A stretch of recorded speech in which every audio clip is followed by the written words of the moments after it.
नमस्कार साथियों, मैं राजकुमार पालीवाल एक बार फिर आपका स्वागत करता हूं आपके अपने YouTube चैनल पालीवाल सर पर।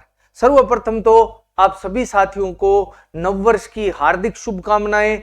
आप सभी के लिए नववर्ष मंगलमय हो और मैं ये आशा करता हूं कि 2023 में आपका लक्ष्य पूरा हो और अपने जो है वो सभी सरकारी जो नौकरी के लिए अपन प्रयास कर रहे हैं वो हमारा जो लक्ष्य है वो पूर्ण हो। इस बात का मैं आपको पूरी तरीके से जो है वो आशीर्वाद देता हूं कि आप सभी जो सरकारी परीक्षाओं की या सरकारी जॉब की जो तैयारी कर रहे हैं वो आपका जो लक्ष्य है वो पूर्ण हो। तो आज से मैं जो है वो 3rd ग्रेड के लिए मेन अपना फोकस जो होगा वो अब 3rd ग्रेड के लिए होगा।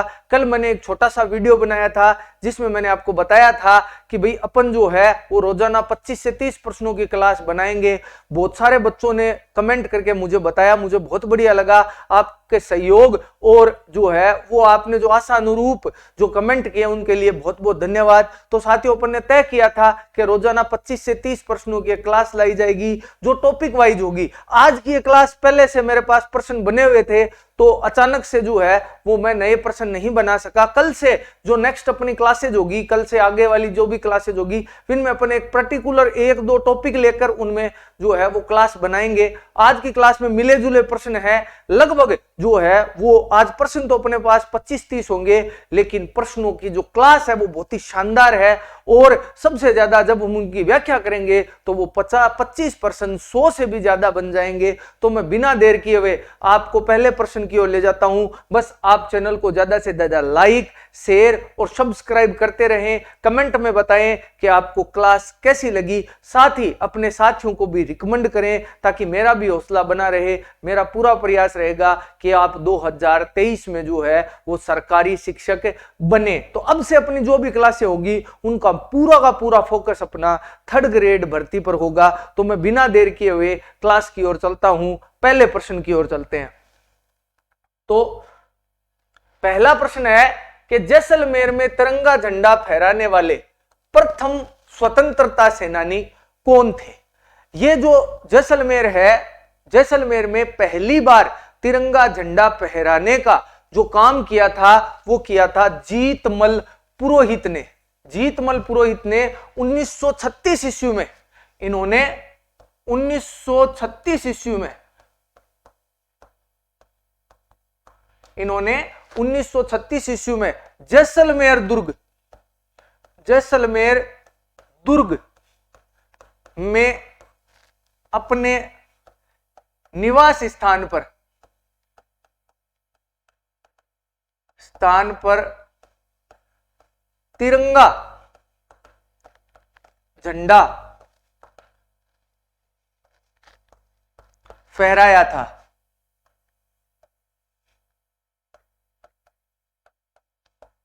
तो जैसलमेर के वे स्वतंत्रता सेनानी जिन्होंने सबसे पहले जो है वो तिरंगा झंडा फहराया था वो थे जीतमल पुरोहित। साथ ही एक सूचना दे दूं साथियों, अगर आपको ये जो पीडीएफ चाहिए तो आप पालीवाल सर टेलीग्राम चैनल से ज्वाइन हो जाइए, लिंक आपको डिस्क्रिप्शन में मिल जाएगा। बच्चों ने कहा है कि सर जो आप हल करवाते हैं वही पीडीएफ आप डालें, तो निश्चित तौर से क्लास के 2 दिन बाद जो है वो प्रत्येक पीडीएफ जो है वो ये हल वाली आपको जो है वो आपके अपने टेलीग्राम चैनल पर मिल जाएगी। तो आप ज्यादा से ज्यादा टेलीग्राम चैनल पर ज्वाइन हो जाइए, वहां आपको जो है वो यही पीडीएफ जो मैं हल कर रहा हूं यही पीडीएफ आपको वहां उपलब्ध करवा दी जाएगी। तो पहले प्रश्न का उत्तर होगा जीतमल पुरोहित। इसके अलावा सागरमल गोपा, ये भी एक महान स्वतंत्रता सेनानी है। इन्होंने जो है वो जैसलमेर प्रजामंडल के लिए भी काम किया था। जैसलमेर के जो है वो एक महान क्रांतिकारी थे। इन्हें जेल में जो है वो यातना देकर जिंदा जला दिया गया था।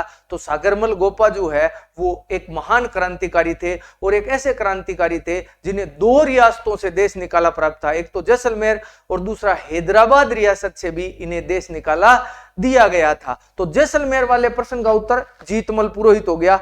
अगले प्रश्न की ओर चलते हैं। प्रश्न संख्या 2, निम्नलिखित में से कौन से सूफी मत का संप्रदाय नहीं है? देखिए प्रश्न ये पूछा है कि सूफी मत का कौन सा संप्रदाय नहीं है। इस्लाम धर्म में जो रहस्यवाद की शाखा है सूफी, जैसे अपने यहां पर हिंदू धर्म में ही भक्ति आंदोलन चला, वैसे ही इस्लाम धर्म में सुधार हेतु सूफी आंदोलन चला। ज्यादातर सूफियों में चिश्ती बहुत प्रसिद्ध है, और चिश्तियों में आपको पता होगा कि शेख मोइनुद्दीन चिश्ती जिनकी अजमेर में दरगाह है वो मोइनुद्दीन है, सुहरावर्दी, कादरिया, ये तीनों जो है वो सूफी संप्रदाय हैं। सैयदाना ये दाऊदी बोहरों का जो है वो संप्रदाय है। कौन से बोहरों का? दाऊदी बोहरों का। दाऊदी बोहरे, दाऊदी बोहरे ये राजस्थान में जो है वो ज्यादातर डूंगरपुर जिले में पाए जाते हैं, और इनका जो है वो गलियाकोट उर्स शेख फखरुद्दीन की दरगाह पर, गलियाकोट उर्स,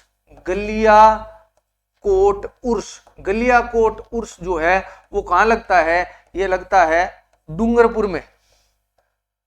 गलियाकोट उर्स डूंगरपुर में लगता है, और डूंगरपुर में ये जो है वो शेख फखरुद्दीन की दरगाह पर लगता है। राजस्थान में बहुत सारे उर्स जो है वो फेमस है। इनमें चिश्ती संप्रदाय का सबसे ज्यादा प्रसिद्ध उर्स जो है वो शेख जो मोइनुद्दीन चिश्ती है उनका उर्स लगता है अजमेर में। अजमेर में जो शेख मोइनुद्दीन चिश्ती की दरगाह है वहां पर इनका जो है वो प्रसिद्ध उर्स लगता है। वैसे उर्स का मतलब मेला होता है, तो ये गलियाकोट उर्स काफी फेमस है, ये डूंगरपुर में लगता है। और रमकड़ा उद्योग यहाँ का काफी प्रसिद्ध है। कौन सा उद्योग? रमकड़ा, ये लकड़ी के बने खिलौने होते हैं, वो यहाँ के काफी प्रसिद्ध माने जाते हैं। आगे चलते हैं। वो संस्कार जिसमें बालक को विद्यारंभ करने हेतु गुरु के पास जाने के लिए समय संपादित किया जाता है उसे कहते हैं, यानी वह संस्कार जिसके माध्यम से बालक की शिक्षा प्रारंभ होती है उस संस्कार को क्या कहा जाता है? तो देखिए ये चूड़ाक्रम संस्कार, ये तो मुंडन होता है, जब बच्चे का मुंडन किया जाता है तो ये चूड़ाक्रम संस्कार है। अंत्योष्टि ये आपको पता ही है कि मृत्यु पर यह संस्कार जो है वो संपन्न किया जाता है। हाल ही में एक प्रश्न आया था सेकंड ग्रेड में कि बद्दर किस संस्कार पर होते हैं? ये सीधा प्रश्न था कि बद्दर किस संस्कार पर होते हैं। हिंदू धर्म में जो अपने कोई व्यक्ति की मृत्यु हो जाती है तो जो बाल दिए जाते हैं उतार कर उसे बद्दर होना कहते हैं, और ये बद्दर मृत्यु पर होते हैं, अंत्योष्टि पर होते हैं। उसके अलावा पाणी ग्रहण ये विवाह के अवसर पर संपन्न किया जाने वाला संस्कार है। तो बच गया कौन सा? उपनयन संस्कार। जब भी बालक जो है वो अपनी शिक्षाएं प्रारंभ करता है तो उसे जो है वो उपनयन संस्कार पूरा करना पड़ता है, और जब तक किसी व्यक्ति का कहते हैं कि उपनयन संस्कार पूरा नहीं होता उसे द्विज नहीं माना जाता। द्विज का मतलब दोबारा जन्म लेना होता है, उसे शूद्र माना जाता है, ऐसा कहा जाता है। टोटल संस्कारों की संख्या जो है वो 16 संस्कार होते हैं, और इन 16 संस्कारों में उपनयन संस्कार के माध्यम से इसे कहते हैं कि द्विज बनते हैं, और उसी के माध्यम से बालक की शिक्षा प्रारंभ होती है। बाकी जो संस्कार है वो मैंने आपको बता ही दिए थे, और ये बद्दर वाला जो है वो हाल ही में सेकंड ग्रेड में पूछा गया था। आगे चलते हैं चौथे प्रश्न की ओर। ब्रोच गुज्जर नामक एक ताम्रपत्र के आधार पर राजपूतों को यूची जाति का वंशज मानते हुए इनका संबंध कुषाण से किसने जोड़ा है? देखो सबसे पहली बात तो ये ब्रोच गुज्जर जो ताम्रपत्र है ये कहां से प्राप्त हुआ है? ये सिंधु के जो है वो मुहाने से, कहीं सिंधु गंगा जो सप्त सिंधु प्रदेश है गंगा के क्षेत्र में, वहां से जो है वो ब्रोच गुज्जर नामक जो है ये प्राप्त हुआ है। अब बात आती है इस ताम्रपत्र में क्या लिखा हुआ है। इस ताम्रपत्र के आधार पर एक विद्वान है जिनका नाम इसमें लिखा हुआ है कनिंगम ने कहा है कि जो यूची जाति है, यूची जाति कहां से आई थी? यूची जाति चीन की जाति है, चीन से ये भारत आई थी, और यूची जाति का संबंध कुषाणों से है, और उसी कुषाणों को जो है कनिंगम ने जो है वो राजपूत बताया। हालांकि अलग अलग विद्वानों की अलग अलग राय है, अलग अलग विद्वान अलग अलग राय देते हैं। जैसे आपने पढ़ा होगा कि अग्निकुंड सिद्धांत, ये अग्निकुंड जो सिद्धांत है, अग्निकुंड सिद्धांत ये किसने दिया था? ये चंद्रवर्देई ने दिया था। चंद्रवर्देई ने अपनी पुस्तक जो है वो पृथ्वीराज रासो में अग्निकुंड का सिद्धांत दिया था। इसके अलावा यदि अपन बात करें तो जॉर्ज थॉमस का नाम है, कर्नल टोड का नाम नहीं है। कर्नल जेम्स टोड ने जो है वो शक या सीथियन कहा है, राजपूतों को शक या सीथियन कहा है। शक या सीथियन किसने कहा है? शक या सीथियन कर्नल जेम्स टोड ने कहा है, जबकि वी.ए. स्मिथ ने जो है वो राजपूतों को हूण कहा है, उसने हूण कहा है। लेकिन यहां प्रश्न है कि कुषाण किसने बताया है, तो कनिंघम ने जो है वो बरोच गुज्जर नामक ताम्रपत्र के आधार पर राजपूतों को कनिंघम ने यूची जाति यानी कुषाण से संबंधित बताया है। हमारे जो है वो सभी राजपूत वंश है, तो निश्चित तौर से बहुत महत्वपूर्ण प्रश्न है। राजपूतों से रिलेटेड सारे प्रश्न, जो राजपूत वंशों से रिलेटेड प्रश्न पूछे जाएंगे परीक्षा में निश्चित तौर पर, तो इसका ध्यान रखिए। बरोच गुज्जर नामक ताम्रपत्र के आधार पर कनिंघम ने जो है वो राजपूतों का संबंध जो है वो यूची जाति से जोड़ा है, कुषाणों से जोड़ा है। उसी प्रकार अग्निकुंड सिद्धांत चंद्रवर्ती ने दिया, टोड ने राजपूतों को सीथियन कहा, स्मिथ ने राजपूतों को जो है वो हूण कहा है। क्लियर है? आगे चलते हैं 5वें प्रश्न की ओर। जोधपुर थार के रेगिस्तान का प्रवेश द्वार है। जोधपुर का नयनाभिराम शीश मुकुट जिसका निर्माण राठौड़ वंशीय राव जोधा ने 1459 में करवाया, उसे क्या कहते हैं? यानी 1459 में जोधपुर में जिस दुर्ग का निर्माण करवाया उस दुर्ग को वर्तमान में किस नाम से जानते हैं? यदि मैं उस दुर्ग की बात करूं तो देखो, जूनागढ़ कहां है? जूनागढ़ है बीकानेर में। इंदरगढ़ ये बूंदी का नाम है, बूंदी में है ये। गागरोनगढ़ ये है झालावाड़ में। तो बच गया कौन सा?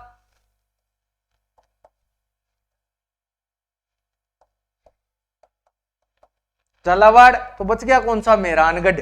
ये मेहरानगढ़ जोधपुर में है। इसका निर्माण 1459 ईस्वी में राव जोधा ने करवाया था। ये जो है वो मूल रूप से जो राव जोधा द्वारा बनाया गया ये जो दुर्ग है मेहरानगढ़, ये कौन सी पहाड़ी पर बनाया गया? कई बार पूछा गया है। ये चिड़िया टूंक पहाड़ी पर बनाया गया है। एक्चुअल में चक्कर क्या है कि इस पहाड़ी पर चिड़ियानाथ नामक एक योगी तपस्या करते थे।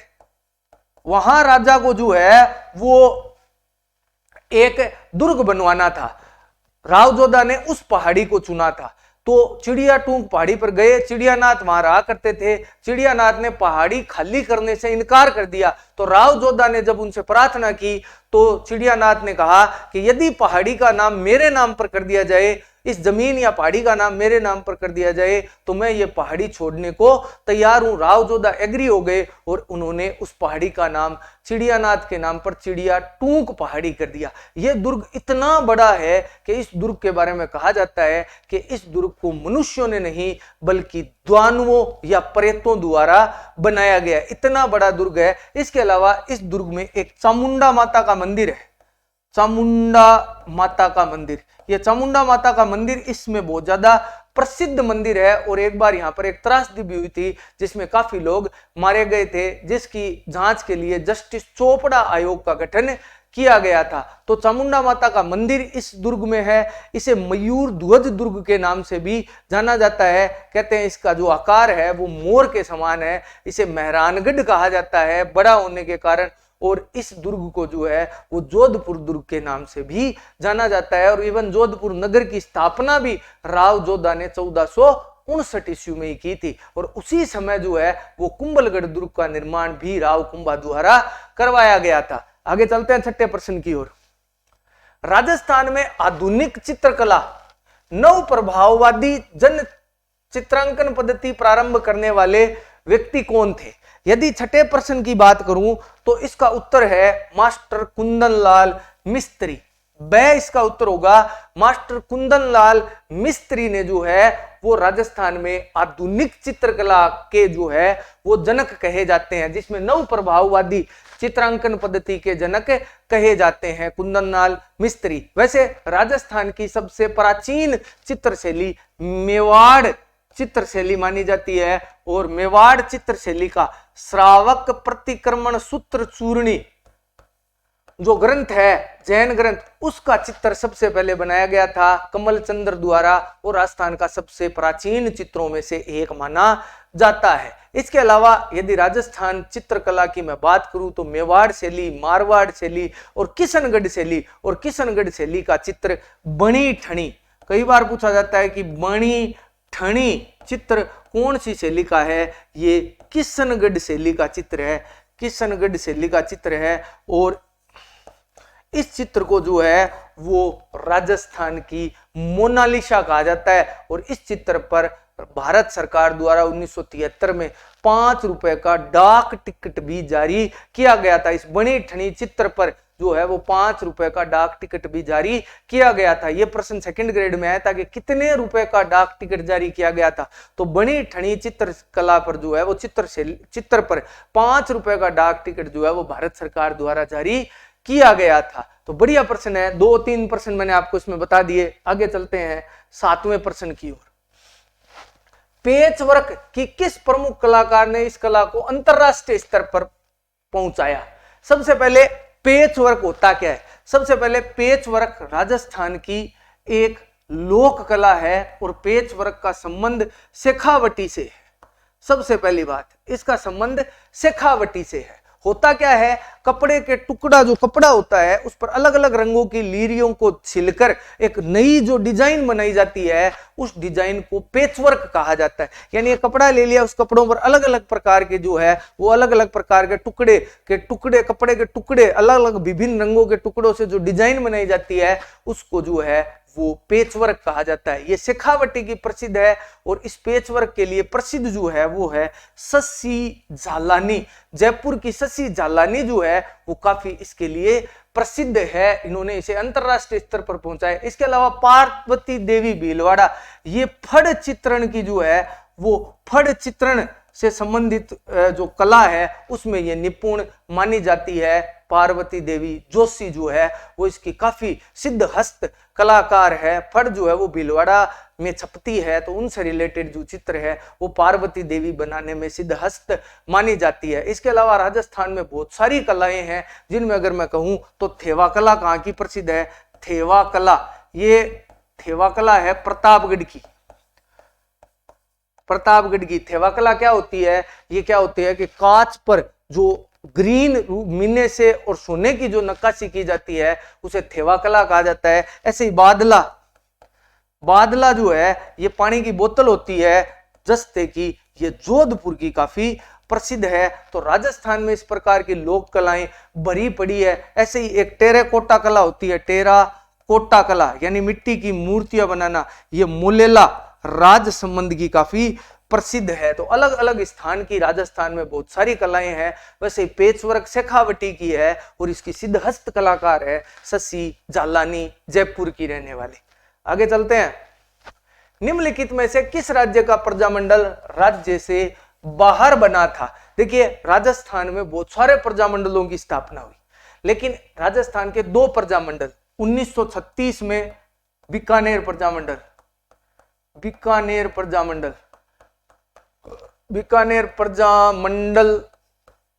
की स्थापना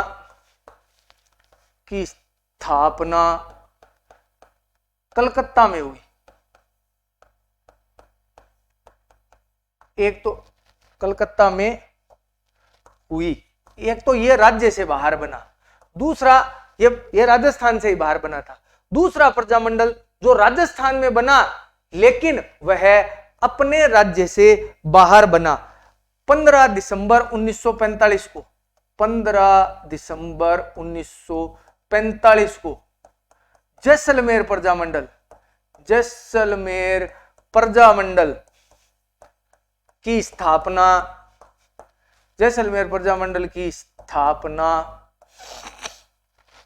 जोधपुर में मिठालाल व्यास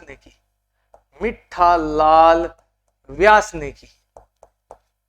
तो राजस्थान का एक ऐसा प्रजामंडल जो बना तो राजस्थान में लेकिन अपने राज्य में नहीं बना, यह पूछा था तो उसका उत्तर हो गया जैसलमेर प्रजामंडल। ये 15 दिसंबर 1945 को बना था। इसके अलावा बात करें तो उदयपुर में मेवाड़ प्रजामंडल काफी प्रसिद्ध है। मेवाड़ प्रजामंडल की स्थापना किसने की थी? माणिक्यलाल वर्मा ने की थी। अप्रैल 1938 में इस प्रजामंडल की स्थापना हुई थी। हाल ही में जो सेकंड ग्रेड की परीक्षा हुई उसमें यह प्रश्न पूछा गया था, तो निश्चित तौर से इसका भी आप ध्यान रखिए। अगला, मलिक साहब पीर की दरगाह कहां स्थित है? देखिए राजस्थान में बहुत सारे पीर हैं जिनकी दरगाहों का निर्माण अलग अलग स्थानों पर किया गया है। इनमें मलिक शाह पीर की दरगाह जो है वो जालोर में है। जालोर में मलिक शाह पीर की दरगाह है। इसके अलावा बात करें तो अलग अलग दुर्गों में अलग अलग जो है वो सूफी संतों की, मोमडन संतों की जो है वो कई मज़ारें स्थित है। ऐसे ही आमेर में अकबर की मस्जिद है। अकबर की मस्जिद, क्योंकि आमेर अकबर जो है मस्जिद है जालोर में। जालोर में किसकी मस्जिद है? अलाउद्दीन की है। अलाउद्दीन की मस्जिद जालोर में है, जालोर में है। ऐसे ही अजमेर में शेख मीरान साहब की दरगाह है। मीरान साहब की दरगाह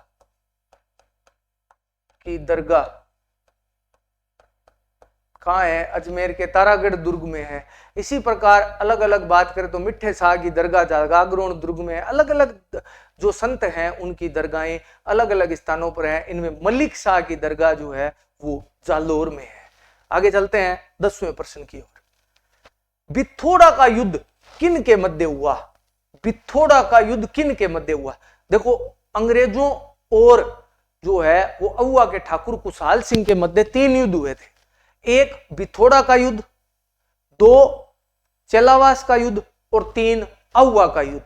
तो बिथोड़ा का युद्ध अंग्रेजों और ठाकुर कुशाल सिंह के बीच हुआ था। तो देखते हैं, अहुआ के ठाकुर कुशाल सिंह व कैप्टन हीथकोट के नेतृत्व में अंग्रेज व जोधपुर की संयुक्त सेना के मध्य। यह ऑप्शन होगा इसमें सही। इसमें क्या है कि ओनाड सिंह परमार जोधपुर की तरफ से आया था और उनका साथ दे रहा था अंग्रेज अधिकारी हीथकोट, और बिथोड़ा का युद्ध लड़ा गया था अहुआ के ठाकुर कुशाल सिंह और अंग्रेज प्लस जोधपुर राज्य की संयुक्त सेना के बीच में, जिनमें जोधपुर राज्य की संयुक्त सेना का नेतृत्व है ओनाड सिंह परमार और हीथकोट कर रहे थे। जोधपुर राज्य का सेनापति ओनाड सिंह परमार बिथोड़ा के युद्ध में मारा गया तथा हीथकोट जो था वो वहां से भागने में कामयाब रहा। हालांकि अगला जो युद्ध हुआ चेलावास का, उसमें मैकमोसन की किस्मत इतनी बढ़िया नहीं थी और मैकमोसन उस युद्ध में मारा गया। तो मैकमोसन जो था वो चेलावास के युद्ध में मारा गया था। तो एक अंग्रेज अधिकारी चेलावास के युद्ध में मरा। यह प्रश्न पूछा था कि मैकमोसन की मृत्यु कौन से युद्ध में हुई थी? मैकमोसन की मृत्यु चेलावास के युद्ध में हुई थी। मैकमोसन जो है वो मारवाड़ का पॉलिटिकल एजेंट था और उसने जो है वो चेलावास के युद्ध में अपनी जान गंवा दी थी। यह प्रश्न भी पूछा गया था 2nd ग्रेड में कि चेलावास का जो युद्ध हुआ था, मैकमोसन की जो हत्या हुई थी वो कौन से जो है वो युद्ध में हुई थी। आगे चलते हैं 11वें प्रश्न की ओर। अगला प्रश्न राज्य प्रशासनिक कार्यपालिका से, राज्य प्रशासन से है। राज्यपाल की कार्यपालिकाओं का शक्तियों का उल्लेख कौन से अनुच्छेद में? देखिए, राज्यपाल 153 नंबर अनुच्छेद से प्रारंभ होता है। अनुच्छेद 153 में राज्यपाल का जो है वो पद दिया गया है और अनुच्छेद 154 में राज्यपाल की शक्तियां उल्लेखित है। तो राज्यपाल की जो शक्तियां हैं वो अनुच्छेद 154 में लिखी गई है। यानी कि राज्यपाल कार्यपालिका का प्रमुख होता है। राज्य की कार्यपालिका में राज्यपाल, 2 नंबर सीएम और 3 नंबर सीएम की मंत्री परिषद होती है। ये इतने व्यक्ति कार्यपालिका में शामिल होते हैं तथा राज्यपाल कार्यपालिका का प्रमुख होता है। यदि प्रश्न आ जाए कि राज्य का विधितः प्रमुख कौन होता है तो लिख देता हूं मैं, राज्यपाल राज्य का विधितः प्रमुख होता है। यानी कानून के अनुसार राज्यपाल ही राज्य का प्रमुख होता है। यह ध्यान रखना, संविधान यह कहता है कि राज्यपाल प्रमुख होता है। संविधान की कार्यपालिका शक्तियां राज्यपाल की अनुच्छेद 154 में उल्लेखित है। आगे बात करते हैं 12वें प्रश्न की। निम्न में से कौन सी नियुक्तियां राज्यपाल द्वारा की जाती है? कि निम्न में से कौन सी नियुक्ति राज्यपाल करता है? देखो, राज्यपाल कौन कौन सी नियुक्ति करता है? 164 के अनुसार, 164(1) के अनुसार राज्यपाल मुख्यमंत्री की नियुक्ति करता है और अनुच्छेद 164(1) के अनुसार राज्यपाल मंत्री परिषद की नियुक्ति करता है। इन दोनों की नियुक्ति यानी संसदीय सचिव की नियुक्ति और मुख्य सचिव की नियुक्ति मुख्यमंत्री करता है। तो संसदीय सचिव और मुख्य सचिव की नियुक्ति तो मुख्यमंत्री द्वारा की जाती है। अब हमें ये पूछा है निम्न में से कौन सी नियुक्तियां राज्यपाल द्वारा की जाती है, तो 1 और 4 यानी डी ऑप्शन सही होगा। 1 और 4 नियुक्तियां जो है वो राज्यपाल द्वारा की जाती है, जबकि मुख्य सचिव और संसदीय सचिव की नियुक्ति मुख्यमंत्री करता है। और इस संसदीय सचिव को तो शपथ भी मुख्यमंत्री दिलवाता है, शपथ भी सीएम दिलवाता है, इसकी नियुक्ति भी राज्यपाल मुख्यमंत्री करता है और इसको शपथ भी मुख्यमंत्री के द्वारा दिलवाई जाती है। जबकि मुख्यमंत्री और मंत्रिपरिषद की नियुक्ति राज्यपाल करता है और उनको शपथ भी राज्यपाल द्वारा दिलवाई जाती है। तो यहां पर 2 ऑप्शन सही हो गए, 1 नंबर और 4 नंबर, तो डी ऑप्शन इसमें सही होगा। 12वें का उत्तर होगा डी। आगे चलते हैं 13वें प्रश्न की ओर। राज्य मंत्री परिषद का कार्यकाल होता है। देखो राज्य मंत्री परिषद का कार्यकाल क्या होगा। बहुत बार बच्चे प्रश्न गलत कर देते हैं, जब ऐसा प्रश्न आता है तो ज्यादातर बच्चे 5 वर्ष कर देते हैं, जबकि उत्तर होगा उपयुक्त में से कोई नहीं, क्योंकि इनका जो कार्यकाल होता है वो होता है राज्यपाल के प्रसाद पर्यंत, राज्यपाल के प्रसाद पर्यंत। अब ये राज्यपाल के प्रसाद पर्यंत इसमें ऑप्शन है क्या, नहीं है, नहीं है तो उपयुक्त में से कोई नहीं होता है। अब बच्चे क्या करते हैं 5 साल कर देते हैं। देखिए राज्य विधानसभा का कार्यकाल 5 वर्ष होता है, लेकिन राज्य की जो मंत्री परिषद होती है उसका कार्यकाल राज्य के राज्यपाल के प्रसाद पर्यंत होता है। जब तक राज्यपाल चाहता है तब तक वो अपने पद पर रहती है संविधान के अनुसार, और ऐसा इसमें कोई ऑप्शन नहीं था तो उपयुक्त में से कोई नहीं। लेकिन यदि यहाँ उपयुक्त में से कोई नहीं की जगह 6 वर्ष या 7 वर्ष लिखा हुआ होता तो हम 5 वर्ष कर देते तो चल जाता, लेकिन यहां लिखा हुआ है तो दैट मीन्स हमें उत्तर करना है उपयुक्त में से कोई नहीं। तो राज्य मंत्री परिषद का कार्यकाल होता है उपयुक्त में से कोई नहीं। होता क्या है, राज्यपाल के प्रसाद पर्यंत होता है। आगे चलते हैं 13वें प्रश्न की ओर। मुख्यमंत्री के कर्तव्यों का उल्लेख कौन से अनुच्छेद में है। देखो मुख्यमंत्री का वर्णन केवल 3 ही अनुच्छेद में मिलता है। अभी सेकंड ग्रेड में प्रश्न आया था कि राष्ट्रपति का वर्णन कौन से अनुच्छेद में मिलता है, हालांकि प्रधानमंत्री का अनुच्छेद कौन से अनुच्छेदों में वर्णन मिलता है। प्रधानमंत्री तो अपने सिलेबस में नहीं है, लेकिन अपने सिलेबस में मुख्यमंत्री है, तो उससे रिलेटेड प्रश्न आ सकता है। तो मुख्यमंत्री का वर्णन 3 ही अनुच्छेदों में है। देखो 163(1) सीएम का पद, ठीक है।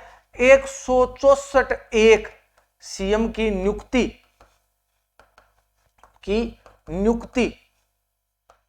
और 167 सीएम के कर्तव्य। तो प्रश्न क्या पूछा है कि सीएम के कर्तव्यों का उल्लेख कौन से अनुच्छेद में है, तो अनुच्छेद 167 में 167 में सीएम के कर्तव्यों का उल्लेख है। तो अनुच्छेद 167 ध्यान में रखना, अनुच्छेद 167 में मुख्यमंत्री के कर्तव्यों का उल्लेख है, और मुख्यमंत्री का उल्लेख केवल 3 ही अनुच्छेदों में है, 163, 164 और 167। ये जरूर ध्यान रखना। आगे चलते हैं। मंत्रिमंडल के सदस्य होते हैं। प्रश्न ये पूछा है कि मंत्रिमंडल के सदस्य कौन होते हैं। देखो मंत्री परिषद में 3 प्रकार के मंत्री होते हैं। 3 प्रकार के मंत्री होते हैं। नंबर 1 कैबिनेट मंत्री, नंबर 2 राज्य मंत्री, और नंबर 3 उप मंत्री। ये 3 प्रकार के मंत्री होते हैं। लेकिन प्रश्न यहां मंत्री परिषद का नहीं पूछा, यहां मंत्रिमंडल का पूछा है। देखो मंत्रिमंडल में कैबिनेट मंत्री होते हैं। मंत्रिमंडल का मतलब है कैबिनेट मंत्री, तो यहां मंत्रिमंडल पूछा है तो मंत्रिमंडल का मतलब केवल कैबिनेट होता है। यदि तीनों को मिलाकर कहें तो मंत्री परिषद कहते हैं, लेकिन कैबिनेट का मतलब केवल मंत्रिमंडल होता है। अब बात आती है मंत्री परिषद में सदस्य संख्या कितनी होती है। तो देखो 91वें संविधान संशोधन 2003, 91वें संविधान संशोधन 2003 के अनुसार अनुसार मंत्री परिषद में अधिकतम सदस्य संख्या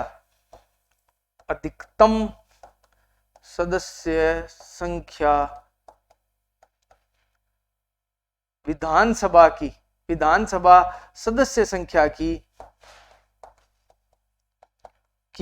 15% होती है,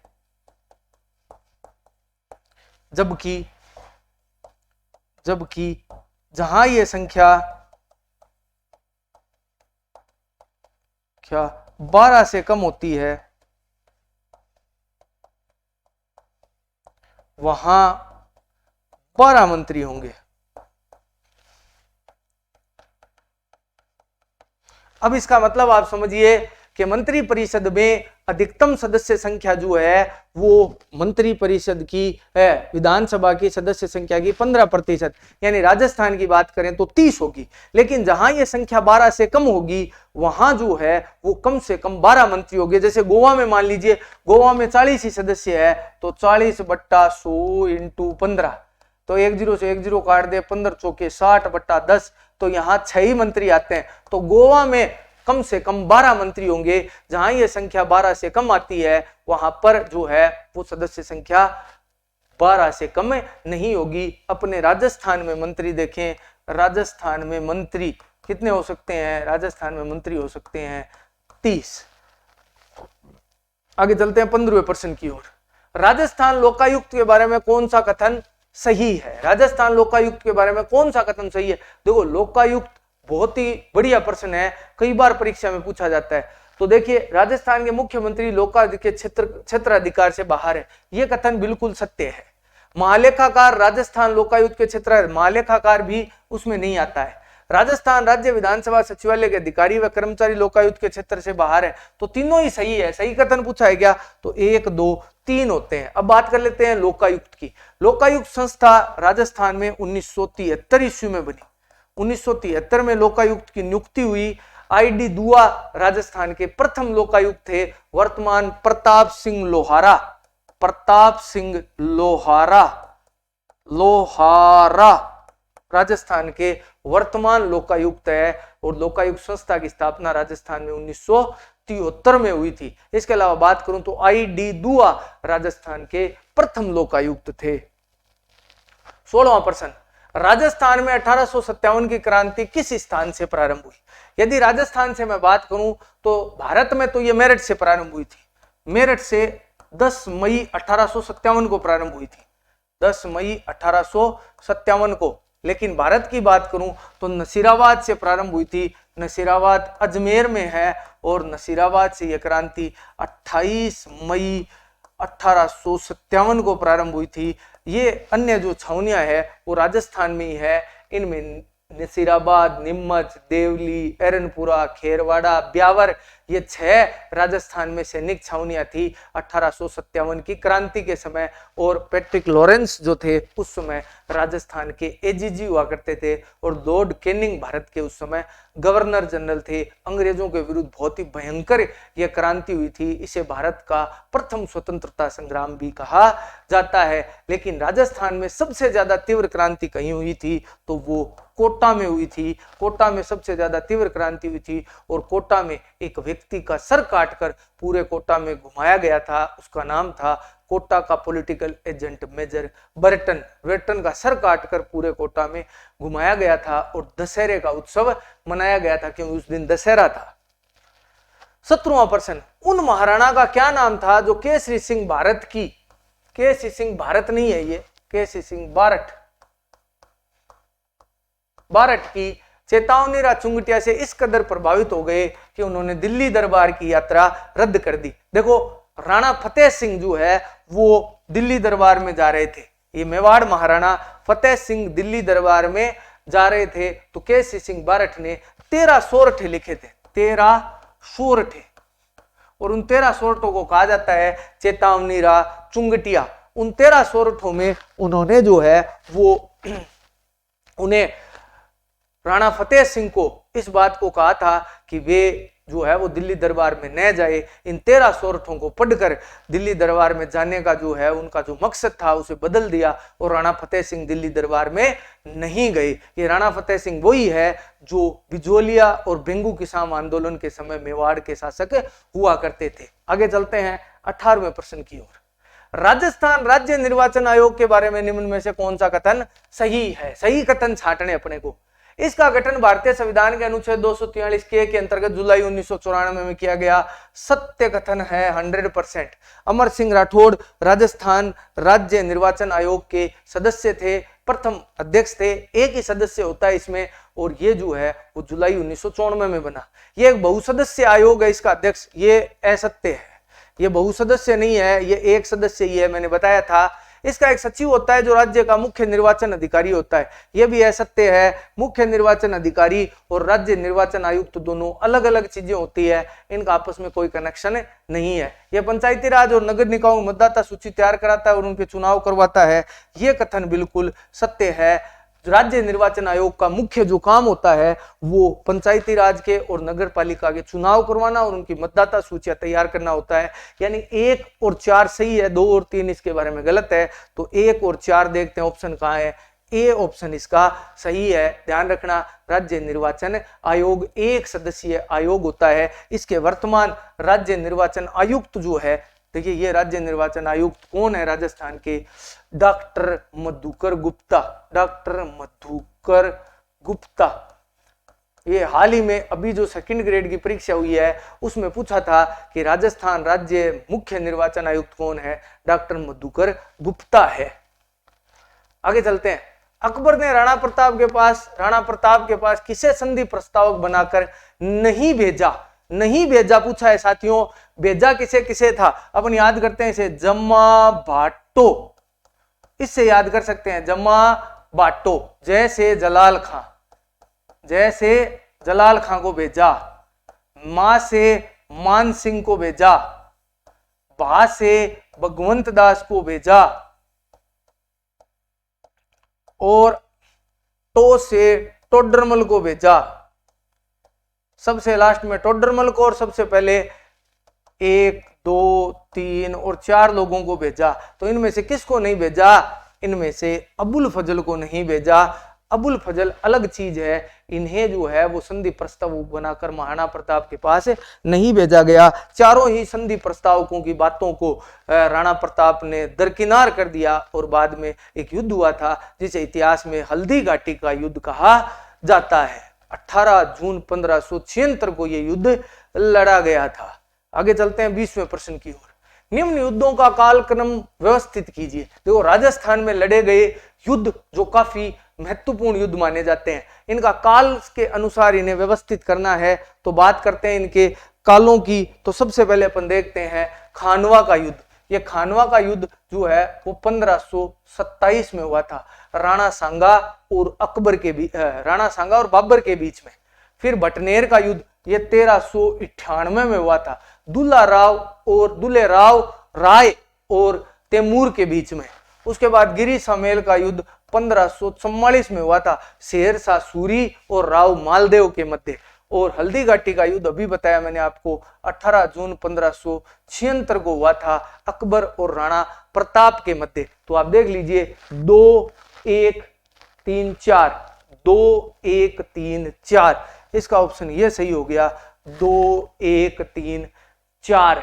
यानी 2 नंबर बटनेर का युद्ध, 1 नंबर खानवा का युद्ध, फिर 3 नंबर गिरी समेल और 4 नंबर हल्दी घाटी का युद्ध। इस प्रकार ये युद्ध लड़े गए थे। आगे चलते हैं 21वां प्रश्न। किस प्रतिहार शासक के काल में ग्वालियर प्रशस्ति की रचना हुई? ग्वालियर प्रशस्ति की रचना जो है वो मिहिर भोज के काल में हुई थी। ये वही मिहिर भोज है जिनको आदिवरा कहा जाता है, आदिवरा है, अथवा इन्हें जो है वो प्रभास की उपाधि प्राप्त थी। ये इस वंश के सबसे प्रतापी शासकों में से एक थे और इन्हीं के काल की ग्वालियर प्रशस्ति प्राप्त होती है। आगे चलते हैं 22वें प्रश्न की ओर। निम्न में से कौन सा आयोग संवैधानिक है? देखो संवैधानिक का मतलब होता है वह आयोग जिसका संविधान में उल्लेख है, वो कौन सा आयोग है? तो इन आयोगों में देखिए राष्ट्रीय मानवाधिकार आयोग, संविधान में इसका उल्लेख नहीं है। नीति आयोग का भी नहीं है और राष्ट्रीय महिला आयोग का भी नहीं है। तो किसका है? राज्य निर्वाचन आयोग का है।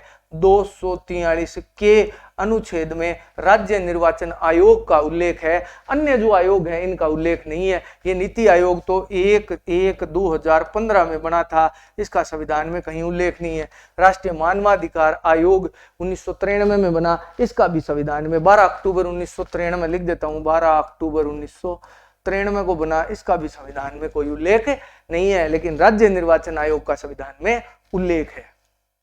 23वां प्रश्न, राज्य मानवाधिकार आयोग सदस्यों की चयन समिति का अध्यक्ष कौन होता है? देखो, राज्य मानवाधिकार आयोग में एक अध्यक्ष व 2 सदस्य होते हैं। एक अध्यक्ष व 2 सदस्य होते हैं। राज्य मानवाधिकार आयोग में एक अध्यक्ष और 2 सदस्य होते हैं। इनकी नियुक्ति के लिए कमेटी बनाई जाती है जिसका मुख्यमंत्री होता है, और इसमें विधानसभा में प्रतिपक्ष का नेता और जो है वो एक मंत्री इसका सदस्य होता है। तो राज्य में मुख्यमंत्री उस कमेटी का अध्यक्ष होता है, लेकिन नियुक्ति कौन करता है? राज्यपाल करता है। राज्यपाल राज्य मानवाधिकार आयोग के सदस्यों और अध्यक्ष की नियुक्ति करता है। मानवाधिकार आयोग के अध्यक्ष व सदस्यों की नियुक्ति के अध्यक्ष व सदस्यों की नियुक्ति करता है। नियुक्ति राज्यपाल करता है, लेकिन उस चयन समिति का अध्यक्ष जो होता है वो मुख्यमंत्री होता है। अगर निम्नांकित में से कौन राजस्थान के मुख्यमंत्री और उप मुख्यमंत्री दोनों पदों पर रहे? देखिए, बात करते हैं राजस्थान के मुख्यमंत्री और उप मुख्यमंत्रियों की, तो उप मुख्यमंत्री देख लेते हैं। उप मुख्यमंत्री राजस्थान में कौन रहे? देखो, राजस्थान के पहले उप मुख्यमंत्री थे टीकाराम पालीवाल। फिर बने हरिशंकर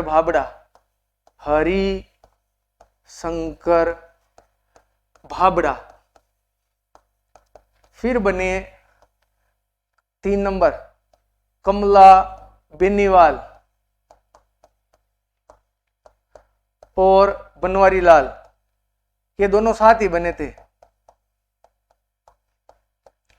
और 5वें थे सचिन पायलट। अब इनमें से आप देखिए कौन राजस्थान के मुख्यमंत्री भी रहे हैं। तो राजस्थान के मुख्यमंत्री रहे हैं टीकाराम पालीवाल, तो ये हो गया टीकाराम जी पालीवाल दोनों पदों पर रहे हैं। वो मुख्यमंत्री भी रहे हैं और उप मुख्यमंत्री भी रहे हैं। कई टाबर मन पूछे, गुरुजी टीकाराम पालीवाल थारे के लागे? मेरे तो भाई की कौन लागे? जब मेरे लागता तो मैं यूट्यूब पर चैनल थोड़ी बनाता, कोई नेतागिरी करतो। तो आपनो तो कोई संपर्क को नहीं, नाम जरूर सेम मिले, लेकिन हमारा इनसे कोई संपर्क नहीं है। आगे चलते हैं, 25वां प्रश्न देखते हैं। किस संविधान संशोधन से राजस्थान में राज प्रमुख संस्था का लोप कर दिया गया? देखिए, राजस्थान में 1 नवंबर 1956 से पूर्व जो है वो राज प्रमुख का पद होता था, और 1 नवंबर 1956 से राजस्थान में राज्यपाल का पद बना दिया गया। 7वें संविधान संशोधन 1956 के द्वारा राज्य से जो है वो राज प्रमुख संस्था का पद जो है वो हटा दिया गया। राज्य से राज प्रमुख संस्था का जो पद है उसे समाप्त कर दिया गया। अब कोई राजस्थान में राज प्रमुख पद की नाम की कोई संस्था नहीं है। इस दिन से राज्य में राज्यपाल का पद बना दिया गया। एक बात ध्यान रखना, राजस्थान के एकमात्र राज प्रमुख थे जयपुर महाराजा सवाई मानसिंह ही थे। मानसिंह से पहले जितने भी राज प्रमुख बने वो मत्स्य संघ के या अन्य राजस्थान, पूर्व राजस्थान के या राजस्थान संघ जो भी संस्था बनी उनके जो है वो सदस्य थे।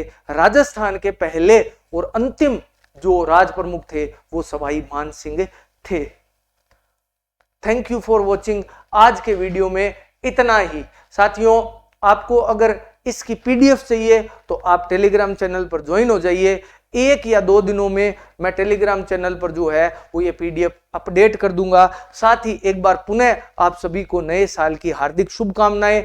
ज्यादा से ज्यादा चैनल को लाइक, शेयर और सब्सक्राइब करें। और अब अपना पूरा फोकस 3rd ग्रेड पर रहने वाला है। और आगे आने वाली क्लास में सबसे ज्यादा जिसकी बात होगी वो किसकी होगी, टॉपिक वाइज अब मैं 25-30% लेकर आऊंगा। तो निश्चित तौर से आज की क्लास जैसी ही आगे की शानदार क्लासें होगी। धन्यवाद। जय हिंद, जय भारत।